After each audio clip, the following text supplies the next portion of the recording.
ইফতেখার রাফসান পরিচিত রাফসান দা ছোট ভাই নামে। তিনি বর্তমানে বেশ সমালোচিত তার কর্মকাণ্ডে। এমনটা আরেকবার দেখা গেল শিক্ষার্থীদের আন্দোলনে। দেশে চলমান আন্দোলনকে কেন্দ্র করে সৃষ্ট সহিংসতায় রাজধানী সহ সারা দেশ জুড়ে চলছে বিক্ষোভ। আন্দোলনে শিক্ষার্থীদের সঙ্গে যোগ দিতে রাস্তায় নেমেছেন দেশের বহু সংখ্যক তারকা, শিল্পী, ইনফ্লুয়েন্সার, ইউটিউবার সহ প্রায় নানা পেশার সর্বস্তরের মানুষ।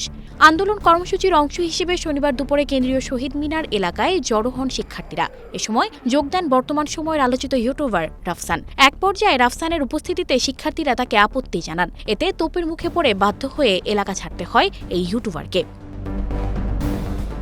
ইফতেখার রাফসান তার নিজ গাড়িতে করে টিএসসিএলে বিক্ষোভকারী ছাত্ররা তাকে ঘিরে ধরে। এরপর তাকে দেখে ভুয়া ভুয়া স্লোগান দিতে থাকেন তারা। পরে বাধ্য হয়ে দ্রুত গাড়িতে উঠে স্থান ত্যাগ করেন তিনি। এ সময় আন্দোলনকারীরা তার গাড়ির দিকে তেড়ে গেলে কয়েকজন শিক্ষার্থীর সহায়তায় রাফসান স্থান ত্যাগ করেন। এ সময় আন্দোলনকারী শিক্ষার্থী বলেন, সে এতদিন পর অ্যাটেনশন নিতে এসেছে, তার কাছে কৈফিয়ত চাওয়া হয়েছে এতদিন পর কি করতে এসেছেন।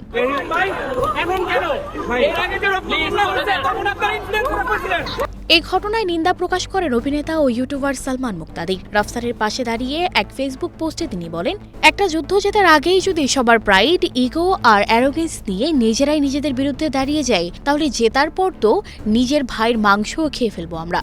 রাফসানকে যদি সুন্দর করে বলা যেত যে কত আশা ওর ওপর মানুষের, রাফসান কি অনুপ্রাণিত হয়ে আরও হেল্প করতো না? এ সময় অভিনেতা ফেরদৌস, রিয়াজ ও সাকিব আল হাসানের সমালোচনা করে সালমান বলেন, রাফসান দেরি করে হলেও ফাইনালি সামনে এসেছে। ওকে দেখে কয়েক লাখ মানুষ সাহস পেত আরও। সানজিদা রহমান, প্রবাস খবর।